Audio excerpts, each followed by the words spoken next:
కొత్త technology, shear wall టెక్నాలజీతో చాలా నూతనమైన పద్ధతిలో నేను ఇల్లు కడతాను, టిట్కో ఇల్లు అన్నాడు.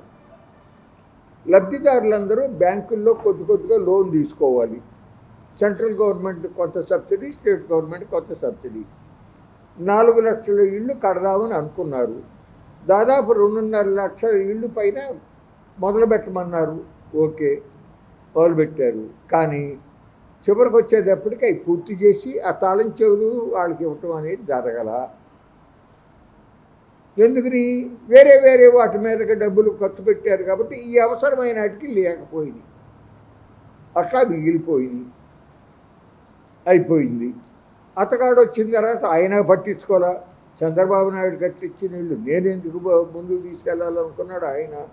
ఏదో కొద్ది ఇళ్ళు మాత్రం ఆయన వాళ్ళ సానుభూతి పనులకి ఇవి కొంతమంది క్యాన్సిల్ చేసి కొంతమంది వాళ్ళ మనుషులకు ఇచ్చుకున్నాడు. ఓకే, అయిపోయింది. ఇప్పుడు సంవత్సరం పైన అవుతుంది కదా కొత్త గవర్నమెంట్ వచ్చి, కూటమి గవర్నమెంట్ వచ్చి. నారాయణ గారు ఏమన్నాడు? జూన్ 12వ తారీఖుకి 1,18,000 ఇళ్ళు, టిట్కో ఇళ్ళు పూర్తి చేసేసి ఆ లబ్ధిదారులకు ఇస్తాము అన్నాడు.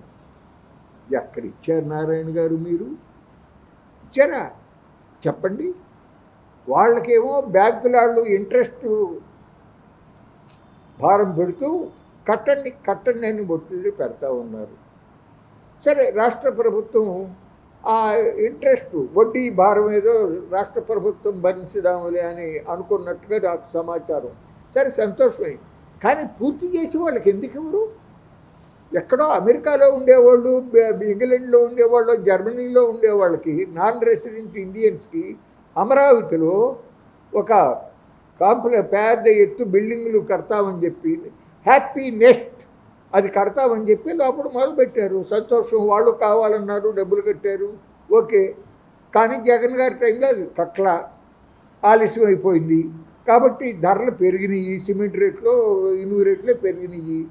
230 కోట్ల రూపాయల అదనంగా పెరిగినటువంటి వ్యయభారాన్ని సిఆర్డిఏ భరించి కడతామని చెప్పి మొదలుపెట్టి కడుతున్నారు. ఎక్కడో అమెరికాలో ఉండేవాడు, ఇంగ్లాండ్లో ఉండేవాడికి ఇల్లు కడతం గురించి నువ్వు మొదలు పెట్టేసేసి చేస్తున్నావే. ఇప్పటికి 10 ఏళ్ల నాడే 70 బ్యాంకుల్లో అప్పు తీసుకుని కట్టిన వాళ్ళకి, ఆ చిన్న వాళ్ళు ఎవరైతే ఉండరో, అద్దెళ్లలో ఉండాళ్ళు ఎవరో, అటువంటి వాళ్ళ గురించి ఎందుకు ఆలోచించవు నారాయణ గారు? ఎందుకు ఆలోచించు చంద్రబాబు నాయుడు గారు అని చెప్పి అడుగుతా ఉన్నా. దయచేసి ఇప్పటికైనా ఒక వార్ ఫుట్టింగ్లో చెయ్యండి. ప్రతిమేమో అనేకమైన విషయాల్లో వద్దు అని చెప్పి అందరూ నెత్తినోరు కొట్టుకున్న కాదని చెప్పి స్పీడ్గా దూసుకుని డిపిఆర్లు తయారు చేయటం, టెర్రర్లు పిలవటం చేస్తున్నారే. ఇవి ఎందుకు పట్టించుకోరు? అట్లాగే వాళ్ళ కేంద్ర ప్రభుత్వం స్కీములు ఉన్నాయి కదా, ప్రధానమంత్రి ఆవాస్ యోజన అనే స్కీమ్ ఉంది కదా.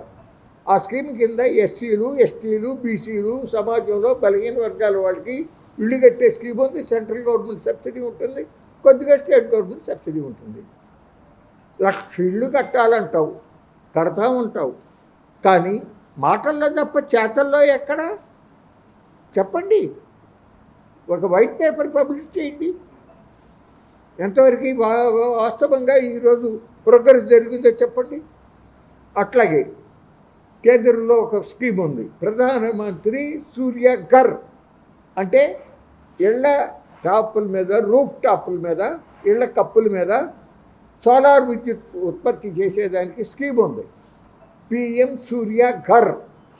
దాదాపుగా 3-4 లక్షల ఇళ్ళకి రూఫ్ టాప్ సోలార్ సౌకర్యం కల్పించాలి.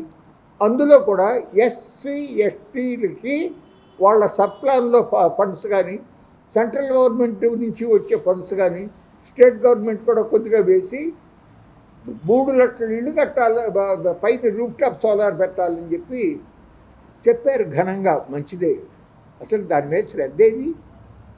పక్కన గుజరాత్ రాష్ట్రంలో 3 లక్షలకు పెట్టారు, మహారాష్ట్రలో 1,20,000 ఇళ్ల మీద పెట్టారు, యూపీలో 55,000 ఇళ్ళ మీద పెట్టారు, కేరళ చిన్న రాష్ట్రం 50,000 ఇళ్ల మీద పెట్టారు. మన పక్కన తమిళనాడులో 21,000 ఇళ్ల మీద పెడితే మన ఆంధ్రప్రదేశ్లో ఎన్ని పెట్టారు? 10,290.